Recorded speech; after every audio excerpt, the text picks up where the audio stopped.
I love fast wagons. You love fast wagons. We all love fast wagons. 0 to 100, 2.9 seconds. Fast, check. Over 1,700 liters of storage space. Wagon, check. So this is the Zeekr 7GT, and it's a fast wagon. I've checked. I'm Will, and this is China Driven. This is the future.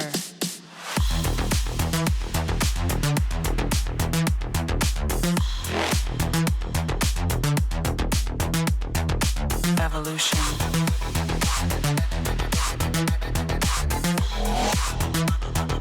This is the future.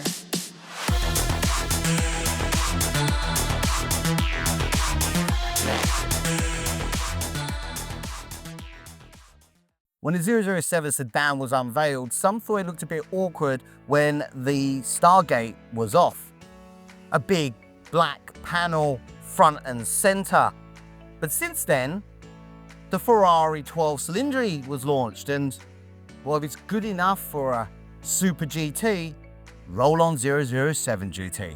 The 007 GT has a 90-inch Stargate light up here. That's this light bar here with a silly number of individual LEDs, and it can display different animations and even display animations to communicate with others on the road, such as showing little people walk across here to say to pedestrians, on you go, I'll wait for you. This has become the kind of styling feature of Zeekr nowadays, and we've even seen it start bleeding into the Lynk & Co lineup as well. Down below, you'll find active aero as well as air ducts for brake cooling. And the clamshell bonnet just edges that whole light cluster, including the Stargate and the LED matrix protection headlights. And if you follow it back a little bit, you get an extra little bit of black plastic just finishing off the flow. Under that clamshell bonnet, you'll actually find a 53-litre frunk in the rear-wheel drive version. In this dual motor, well, it's a little bit smaller. So if you're a fan of the 007 sedan, then you're a fan of the 007 GT, at least up until here. The B-pillar. Past this B-pillar is where the GT starts. Up top, you've got roof rails and some slashes down in the lower bodywork that's been carried over from the 007 sedan. This model here, we have the 20-inch alloy rims, and I think they look pretty handsome. The further back you get, the more GT-ish it gets. Now, Zeekr call this a shooting brake. We'll skip over the part of shooting brakes being two doors, but basically what that means in this context is it's a more swoopy, stylish wagon. Think more Mercedes CLA wagon than BMW 3 Touring.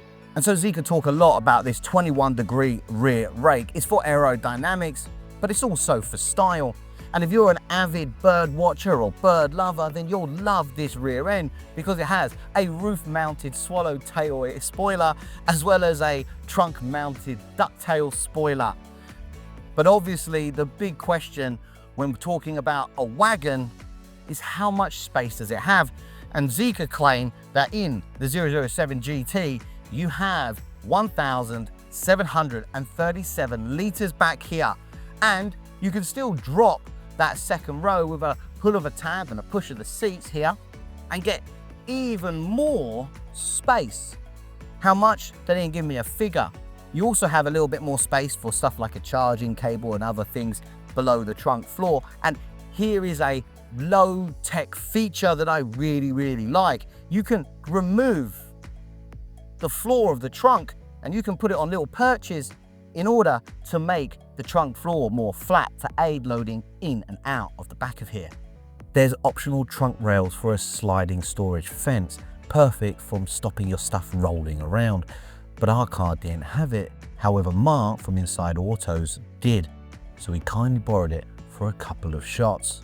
And the green on his car was fantastic. And welcome to the interior of the 007 GT. Now, if you've seen the 007 sedan, you may notice that this interior is not exactly the same as that car. It has been changed for this model. We have it in a very sporty red and black colorway. As for materials in here, yeah, it's all soft touch. There's some leather dotted around, there's a soft touch headliner, and generally everything seems to be really nicely put together. In terms of screens, well, you've got a 10.2-inch digital instrument panel behind the steering wheel. You've also got a 15.4-inch central touchscreen as well for the infotainment. And you also have a very large heads-up display that has things like your ADAS visualization, as well as your kind of GPS navigation as well, and all the other kinds of information you typically need when driving, speed, the road speed limits, and things like that. And all of this, unsurprisingly, is being powered by a Snapdragon 8295 SoC. In terms of the seat, yes, they're electronically adjustable. This driver's seat also has an adjustable thigh support as well. You get heat, ventilation, and massage up here in the front and heat in the rear, and all the seats throughout here are trimmed in Nappa leather, and they also have some kind of suede-like material on them as well. Now, this driver's seat has headrest speakers, and that's going to pipe in things like your GPS navigation, or if you're on a phone call, so just the driver can hear that information. Those headrest speakers are also part of a 23-speaker sound system in this car. It's self-branded Zeekr Sound Pro. 23 speakers, 2,160 watts with 7.1.4 Dolby Atmos spatial audio. It's been quite hot here today filming, and luckily it's a dual zone AC, but the important thing is that it has a function where it can keep a constant temperature, either low, high, or anywhere you want, without directly blowing on the passengers. It also comes with a 5G connection, like I said, dual 50-watt wireless chargers, and it has an AI voice assistant. It's powered by Zeekr's own AI big model, but also they've now integrated DeepSeek as well. Okay, so I'm in the back of the 007 GT, and sorry if I look a little bit blue. Not blue as in sad, literally look blue. Before we were in the front, we were covering this panoramic roof because, well, as you can see, it's got a kind of blue tinge to it, and that's because it's got a new coating that keeps out nearly all of the UV light. They say it's equivalent to SPF 100, but it makes me look blue. In terms of kind of rear space back here, I'm sat behind myself, my own driving position. Yes, I'm not the tallest, I'm about 170 centimeters, but I've got an incredible amount of knee room back here. The seat bases are kind of angled up a little bit, so you do have to bear that in mind, but you do get extra recline on these rear seats, so you can get into a little bit more comfortable position. You also get back here a couple of air outlets and also 2 USB sockets. It's always great when you get a couple of USBs in the back. You also obviously have your armrest, a couple of cup holders, and a little storage space for, I don't know, a phone. Now, if you're European and live in one of those cold, snowy places, then this will be of interest to you because there is a ski hatch here for you to put skis, or I don't know, if you're not in a skiing country, maybe you can put some 2x4s through there. But either way, you have that ski hatch entrance into the trunk. The other thing back here that you have is on the rear of the seat, something called Zeekr Magnetic Link. And basically, you're going to be able to buy accessories like iPad holders, I suppose, and you'll just be able to attach them to the rear of the seat using that magnetic panel. I think that's a nice kind of low-cost way to add rear entertainment for the rear passengers. You also obviously have access to the AI voice system back here as well. All 4 corners of the car have a microphone to engage that, as well as you're able to put that front seat down in order for the rear passenger to be able to relax a bit more. In terms of batteries, there's either a 75 kilowatt hour LFP Bricks battery or a 100 kilowatt hour CATL Chilling pack. Go rear wheel drive with a big 100 kilowatt hour chilling and you're looking at up to 825 kilometers of range. Drop down to the 75 kilowatt hour LFP pack and you still get a solid 650 kilometers. For the all-wheel drive version, numbers shift a little bit. 730 kilometers for the 100 kilowatt hour chilling pack and 585 kilometers for the 75 kilowatt LFP. But here's the fun part. That smaller 75 kilowatt hour LFP battery is actually Zeekr's golden battery, and it charges seriously fast, 10 to 80% in just 10.5 minutes, thanks to its 5.5C charging. And no matter which battery you choose, you get 6 kilowatts of V2L to power things off the car, and 60 kilowatts of V2V for vehicle-to-vehicle charging.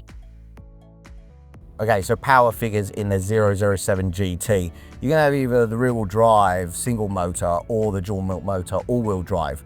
A single motor has 310 kilowatts of power and 440 Newton meters of torque, and it will dash from 0 to 100 in 5.2 seconds, which is no slouch, but it's nothing compared to this dual motor version, which has combined 475 kilowatts of power and 710 Newton meters of torque, and it dashes 0 to 100 in 2.95 seconds, and it is really quite quick, and it's quite good fun.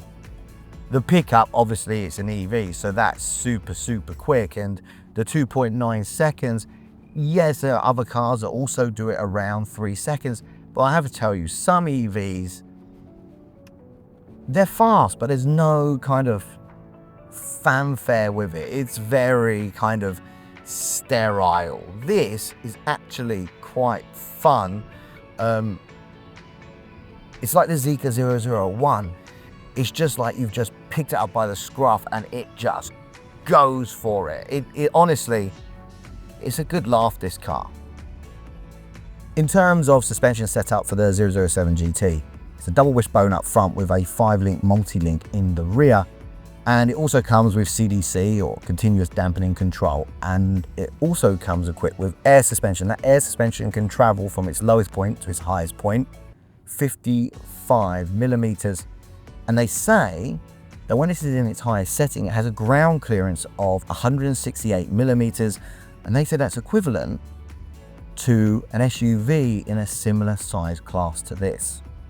Okay, in terms of ride, I mean, I'd be driving this around today mostly in sport mode, because when I do switch over to comfort mode, it's hard to tell a difference. Like, unless you're going over a very harsh, sharp bump, sport mode is extremely pliable, and it also gives you a kind of feeling underneath you that this is kind of ready to go.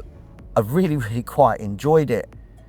I think it's actually quite a half decent car to drive. Now, I'd have to drive it a bit more and a bit more twisty roads, but the feeling from just sitting behind it today and driving it around, yeah, I think this thing's pretty fun to drive. Now, there's obviously no feeling from the steering, and it is overly light even in the heaviest mode, but it is super direct, and it does feel like you can place this nicely on the road. So, I mean, what more do you want? Now, there is a LiDAR on the roof, and this has dual Orin-X chips, 508 tops, and it's using Zeekr's NZP, which is basically their suite for autonomous driving. And you just pull down twice on the stalk behind the wheel, and it will engage it, and it will steer itself within the lane. It will follow the navigation. It will keep distance with the cars in front, and generally it does all of that quite well.